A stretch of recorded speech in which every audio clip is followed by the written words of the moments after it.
What's up, everyone? This is Matt Black from WrestleZone, and my guest at this time is the AEW one-third of the AEW World Trios Champion and the man who portrays Sweet Tooth in Peacock's Twisted Metal, Samoa Joe. Joe, how you doing today? I'm doing well. How about yourself? I'm doing well, man. Seen season two. It's a wild ride. And I think it definitely upped the ante from everything that we saw from the first season.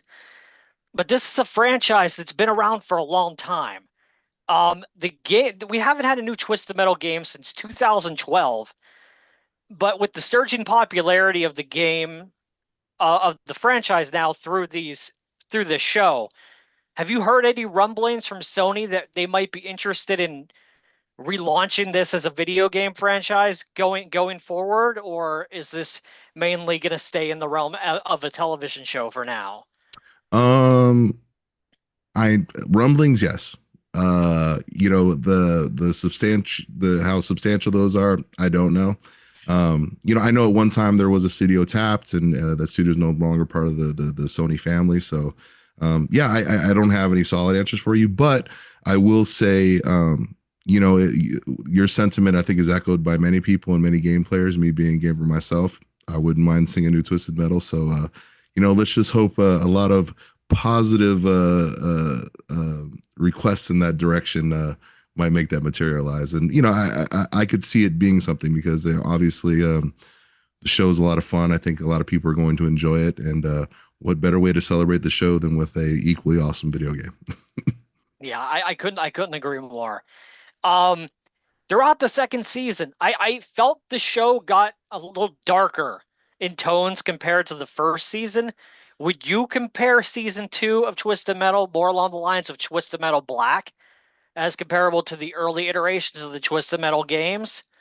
I would, and I think the tone and the shift and stuff, I think kind of coincides with how the series itself kind of traveled along its lifetime, where it became kind of a darker subject matter and not so much outlandish car shooter from the future and stuff. And I think a lot of the tones and a lot of the mysticism you see kind of arrive in this season and become a factor. So yeah, I think the tone definitely shifted to be a little bit more darker, but I think that's to be expected, especially with the tournament and the stakes that come with that. Yeah, that makes sense. Like I said, I really enjoyed season two, and it'll be interesting to see where things go from here. I'll just say that.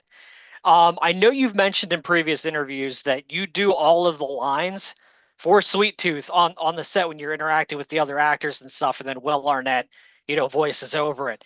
Have you ever had any interactions with Will Arnett about your lines? And like, do you guys give each other feedback on how things are going back and forth? And like, I wish you'd say it like this, or something along those lines.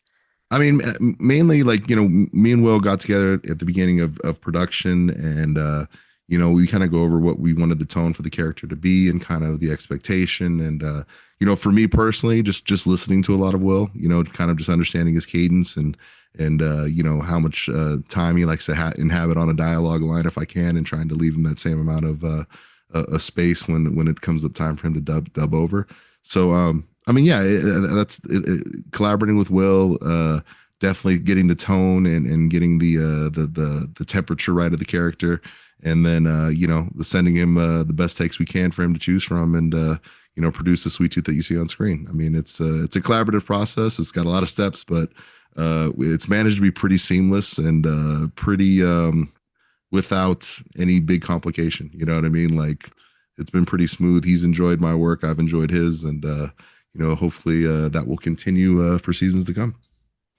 Speaking of your work, there were a lot of one-liners from Sweet Tooth in season two that I just went, I would love to hear Samoa Joe's take on that line. Do you think there's ever like Peacock would ever be interested in releasing like an alternate cut or even just some clips where it featured your voice as Sweet Tooth instead of Arnett's? I don't have the foggiest. I really don't. I will say this, we the cast and crew have always been super supportive and awesome and stuff, but I'm a firm believer. I think we've created something awesome that fans enjoy, and I'm not one to go and change the recipe just for an ego trip. So, like I said, if I need to feel good about myself, I can walk to any arena in America and get people chanting my name, and I feel a little bit better, and it's not that bad. So, yeah, I don't mind sharing the billing with Mr. Arnett. Very that's very fair. Speaking of venues, AEW over the last year has been wrestling. They've been going to a lot of more intimate venues, very cool looking arenas, and especially with the recent one that they're doing with the Chicago residency right now. Mhm. What are your thoughts on AEW going to these venues, and what are your thoughts on the latest one that they're at the I believe it's the Aragon Ballroom in Chicago right now?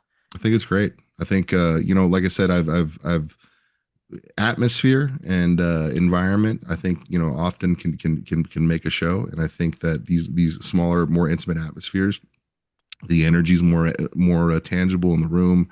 It's a much more interactive experience, and it's a little bit more intense because of the proximity.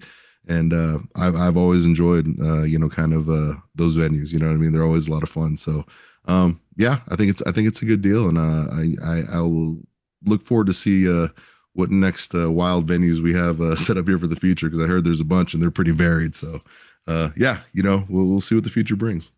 Yeah, I love it. I think it helps set AEW apart from anything else you see on TV as far as professional wrestling.